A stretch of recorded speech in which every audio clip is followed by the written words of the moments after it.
welcome back. Today I am going to be talking about my 5 favorite products from the month of January. I have 5 items that I have really been enjoying this past month, and actually for the last few months because it's been a while since I've done a favorites video.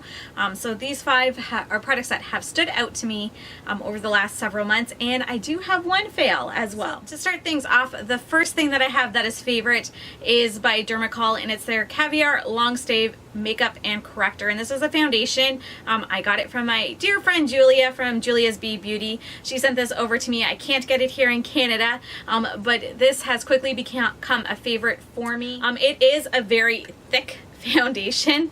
It comes like with this paddle, and I'm not sure if it will translate to camera at all, but I mean that stuff isn't going anywhere. At least I hope not, because I don't want it to fall on my carpet. So it's very thick in the bottle, but it shears out very nicely on the skin. It doesn't feel heavy, it doesn't feel super tacky by any means. It's just really nice, and it gives a really nice, I would say, satin finish to the skin. It's not overly matte, it's not dewy by any means. It's just really nice.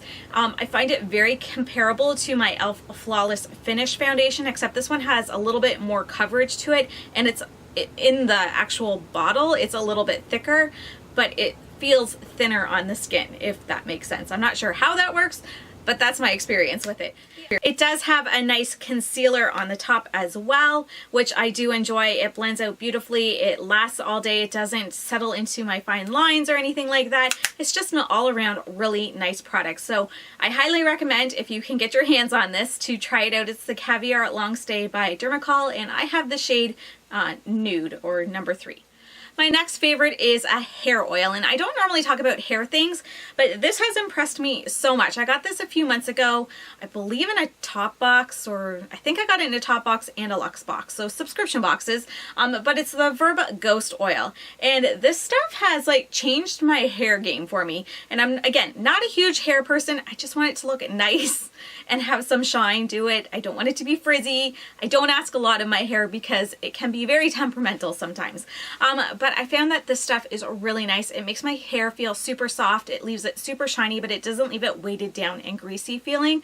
I just put a little bit in my hair when I'm out of my shower, and then I usually put in my curl cream as well, just so that it kind of gives me a little bit of curl instead of just, you know, blah. If that makes sense. I don't have tight curls by any means, but I do have loose curls. Not that you can tell right now, and that is partly the problem with this. The downfall with this is because it's so soft. I find myself like playing with my hair all the time and touching it, because I'm a texture person and I just like it. So I'll sit there and I'll twirl it between my fingers and all that, and well, then the curls fall out of my hair. So it's not this product's fault per se. It's because this product is so good and so works so well that I end up playing with my hair and the curls fall out. But if I don't touch my hair, the curls stay in fine. This isn't heavy that it pulls it down or anything like that. Again, it leaves my hair shiny, it feels soft, and it feels luxurious, and it wasn't super expensive. I mean, for a hair oil, maybe, but I don't think it was. It was, I think it's $20 Canadian, which is definitely something I would spend on this again.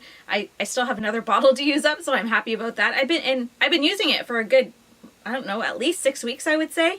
And I mean, I'm only here. I've only used that much of it, and I use this a few times a week. So I don't know. I'm really liking this stuff. I don't know what is different about this compared to other hair oils.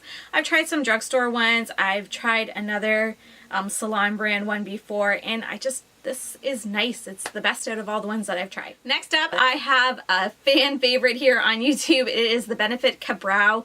This is in the shade 3, and it's one that comes with like the little eyebrow brush here. And then your pomade in here. In case you're not familiar with it, that's what it is. I'm wearing it today. I'm actually wearing everything except the hair oil on my face today. But I have really been enjoying this. I want to give away from breakups to makeup, and this happened to be in it. This is something I wanted to pick up for the last several years. I just never bit the bullet on it. One of the main reasons why I didn't is because I'd have to go in store to actually like figure out what shade would work for me, and I was too lazy to do that. I just like ordering it online. I don't necessarily enjoy going into store, and if I do, I always forgot. So I ended up winning a giveaway, and this was in it, and it was a mystery giveaway, so it's not like it was something she's like, oh, that'll look good on Leah, it'll suit her hair or anything. It was just kind of like a coincidence that it worked, and I love this stuff. This is by far the best pomade I have ever tried. I have not tried the ABH one just because I don't know. I'm opposed to spending that much money on a pomade. And this comes in a mini, and I can get it at Shoppers Drug Mart, so I can use points for it as well. So it's just something that I've been more interested in than the ABH one. I've tried other ones from other brands. I've tried, I think, the CoverGirl one. I've tried some Makeup Revolution ones. I've tried some e.l.f. ones. Most of them were drugstore ones, and they're all okay, but this is far superior. It just looks good in the brows. It stays all day. It just, part of it too is this little brush. It is perfect just for carving out my brows. It's very tiny, and I know you can like stick it on here if you want to, but it's just too bulky for me. Even if I take this off, that's just too much. But I love this, and it's like the perfect shape for me for like the inner part of my brow. Just kind of flick it in, and it's just, it wins on so many levels. I am so glad that I had a chance to try this from that giveaway, and it is definitely something I will repurchase again after I run out of this, because I don't know how I could go back to using a different pomade after this. I have another item from the lovely Julia. This was also in the package she sent me, and it's by Essence, and it's the You Better Work Volume and Curl Mascara, Gym Proof, Waterproof. I can't find this here in Canada. I'm not sure if it's available in the US, but Julia found it over. She's in Czech Republic. I'm not sure if she got it in Germany or somewhere around there, or like by her, but at any rate, I haven't seen it here yet. I'm hoping it makes its way here. I love how this makes my lashes look. I find it works much better than the new Lash Princess, what is it? The Lash Princess waterproof one. I like how that one makes my lashes look, but that one flakes really bad on me and gives me really dark circles and smudges throughout the day. So while I like the look it gives to my lashes, I don't like how it works with my face and what it does. So I much prefer this. I like the look it gives. I would say it's comparable to the Lash Princess one, but this one doesn't flake or smudge on me. The only thing that I'm still having a hard time with is the wand, just because it's got that slight curve to it. I'm getting there. I'm getting used to it. I like the straight wand better. But this formula is really good. I think this formula is better than the Lash Princess waterproof, and I hope it comes to Canada so I can purchase it when I run out. The last favorite I have is actually a sample that I got in Ipsy a couple months ago. It is by Wander Beauty, and it's their Wanderess Glow After Hours Highlighter.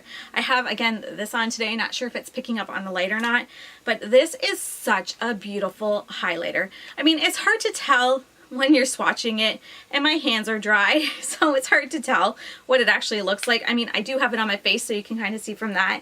But this is just a beautiful highlighter. It doesn't accentuate any texture. It doesn't make my skin look rough or anything. I mean, I don't struggle with a lot of texture there anyway, but it just is beautiful. As far as highlighters go, this is one that I've been reaching for over and over again, just because I like how it looks on my skin. Every time I look at my skin when I have it on, even if it's not over the top, because you can build it up or wear it more subtle, and even the days when I wear it more subtle, I'm finding I'm like looking at my face, I'm like, ooh, that's pretty, you know, not vain at all, right?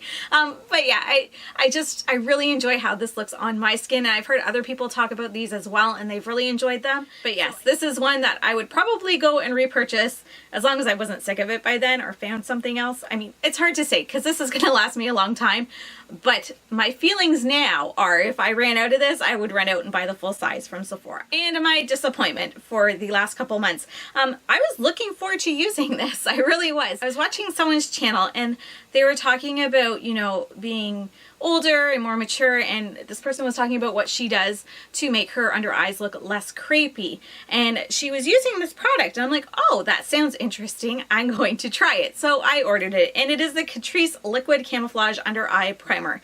It's just a clear primer. You put it on, and it is slightly sticky once it starts to dry down, and I'm not sure if I'm doing something wrong with it, but I mean, I was talking to Julia a little bit about it as well. She asked me what I thought about it, and I'm like, I don't like it. And she's like, I don't like it either.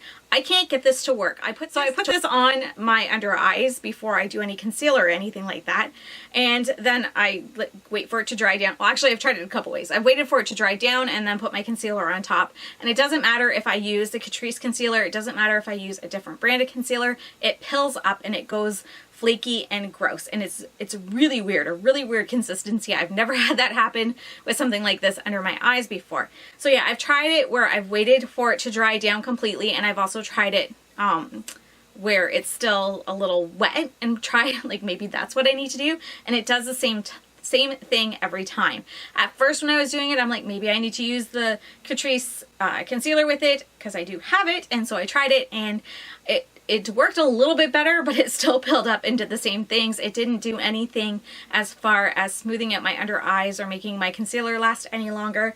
So I'm not sure if I'm doing something wrong with this. If you have it and you enjoy it and you know how to get it to work, let me know in the comments below, because I would love to be able to use this and have it be effective. But at this point, for me and apparently for Julia, it's not working. And those are all my favorites and one disappointment for January. Let me know in the comments below some of the items that you have been enjoying using lately. Thank you so much for watching, everyone. I hope you enjoyed this video and I hope you have a fantastic day.